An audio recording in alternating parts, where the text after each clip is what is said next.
Саламатсыздар ма, құрметті әріптестер? Заманауи мұғалім ютуб арнасына қош келдіңіздер. Бүгін мен сіздерге балабақшада қолдануға болатын осындай ертегілер еліне саяхат атты интеллектуалды ойынды көрсетем.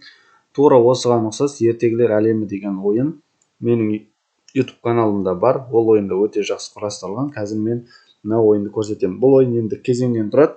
Бірінші кезең сұрақ жауап, екінші кезең кейіпкерді тап, үшінші кезең қай ертегі. Яғни бұлар барлығы ертегілер бойынша құрастырылған. Мына жерде слайд саны 23 слайд. Мынау бойынша мысалы осындай сұрақтар бар, дайын. Ал мынау кезеңде мысалы кейіпкерлер бар. Мен негізі ашып көрсетейін, одан кейін әрі қарай түсіндірем. Показывай сначала. Ойынның өзінің осылай дауысы бар. Мынаған басам, бастау деген батырмаға өстіп басталады. Сосын біз осы жерде кезеңдерді көрсетеміз. Ойынның жалпы кезеңдерін осы жерде таныстырып өтесіздер. Одан кейін келесі неге өтеміз. Бірінші кезең осылай басталады и өзінің звугы бар. Сұрақ жауап деп аталады. Сұрақ жауап. Яғни мына жерде бауырсақ не істейді дейді. Осындай сұрақ. Осы сұраққа оқушылар жауап береді мысалы. Одан кейін біз оған былай тексеру арқылы көрсетеміз. Мысалы домалап қашады. Міне. Домалап бауырсақ қашты. Келесі мысалы қызыл телпек әжесі қайда тұрады? Ол орманда. Өстіп оқушылар жауап береді. Содан кейін біз осы тексеру батырмаға басамыз. Сосын осылай жауабы шығып отырады. Міне. Келесі сарай деген сияқты. Алғаш кім тартады дейсің мысалы, шал тартады. Ертегі бойынша сұрақтар барлығы. Жетілақтың анасы кім? Ешкі. Келесі.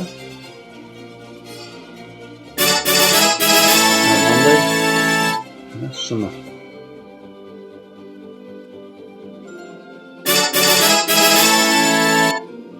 Келесі.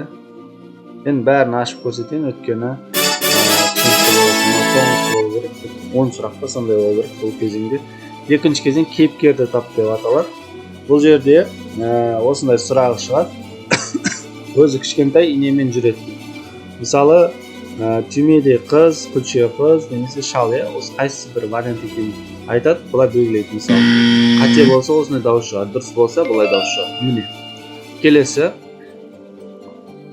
Яғни бұл жауаптарын оқушылар айтады. Мысалы, орманда тұрады, қызды алдайды дейді.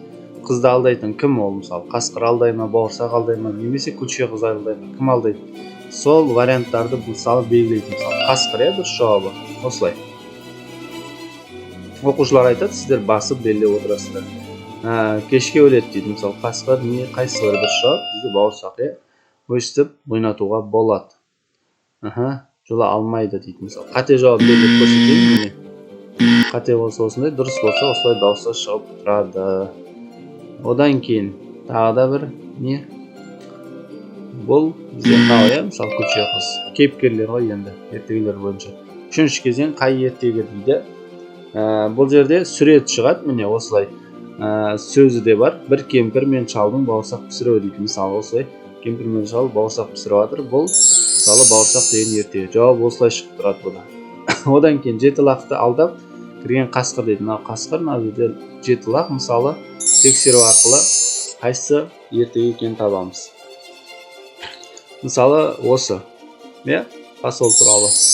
Ол жек және сиқырлы бұрышақ дейді.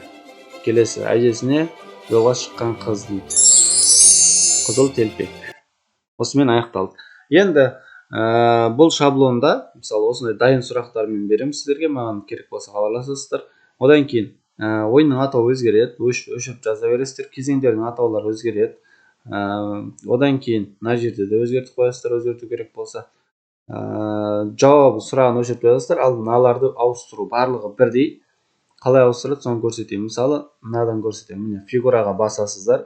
Одан кейін миштің оң шетін бассаңыздар, осындай настройка шығады. Осы жерден формат рисункаға басып, заливкаға басасыздар. Сосын рисунок или текстураға басып, файлдан таңдап, яғни ноутбуктарыңызға алдымен суретті жүктеп аласыздар интернеттен, сөйтіп осы жерден таңдап открыть деп сөйтіп қойылады мына жерге. Яғни осы артына фонына қойылады. Сол кезде анимация сақталады. Одан кейін мынаны өшіріп жаза бересіздер. Қалғандарды тура солай қойылып шығады. Ал енді мына жерде кейіпкердің суреттерін ауыстыру үшін былай алып тастамаймыз, бұлай біраз етіп немесе удалить етпейміз. Анимациялар сақталу үшін мынаның үстіне 2 рет бассаңыздар, мынау ортадағы не белгіленеді, міне көрініп тұр ғой. Осыған басып, сосын тура солай жаңағыдай формат фонадан кіріп, мына жерден рисунктан таңдап суретті ауыстырасыздар. Яғни кейіпкерлерді ауыстырып, сөйтіп қолдансаңыздар болады. Енді мынау оңай, мысалы мынаны өшіреміз, осы жерге сурет, мына жерге сұрағы, сосын жауабын жаза саласыздар. Сұрақтарын дублировать етіп көбейте береміз. Жалпы 3 кезеңнен тұрады. Сұрақтар дайын, осыны дайын түрінде қолдансаңыздар да болады.